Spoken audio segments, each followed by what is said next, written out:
Yo, welcome to our video. This is BM Home Repair. Kama unavyoona hapo, hii ni carpet ambayo ilikuwa dirty, like a very dirty, kuchafu sana. So mwenye nyumba alinipigia simu kuwa niende mbadilisha carpet yake, maana ilikuwa kuchafu sana. Carpet kama iko kuchafu sana, like watoto wao wanachukua joys wanamwangia kwa carpet ile kufinyaga kuna viato, unakuta ile uchafu ya majuice na water inamwagikia eko mkiclean wao vinaanza kutupa harufu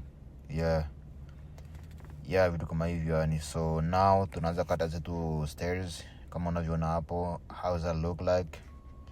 This was inafanana stairs zilikuwa ndefu, ndo tukazikatakata ili zifit, na hizo huwa zinanunua bei mingi sana msoko, each of them equals $64. So unakuta stairs are the only thing that it costs a lot of money. So because each of them is $64.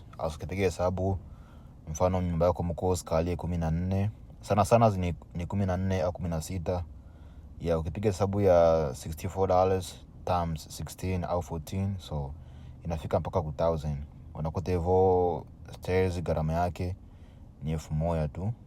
Yani hapo ni gharama tu ya material, bado franga fundi. So stairs ndo zinakana bei sana ku vitu ya floor.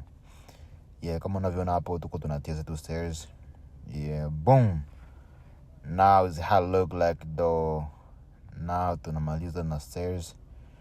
Now inafanana mzuri sana. Pia kule juu mwenye nyumba alisema nimbadilishie akipata faranga ndo. Na look good though, na look good kama unavyoona hapo. So hapo iko sawa, ziko waterproof. Hata uchukue juice mwingieko, uchukue uchafu utieko, ukiclean itatoka vitu mzuri. Jua ni za waterproof. Ukichukua map una clean na map inakuwa tu ni sawa. So ziko sawa kiufupi. Ciao.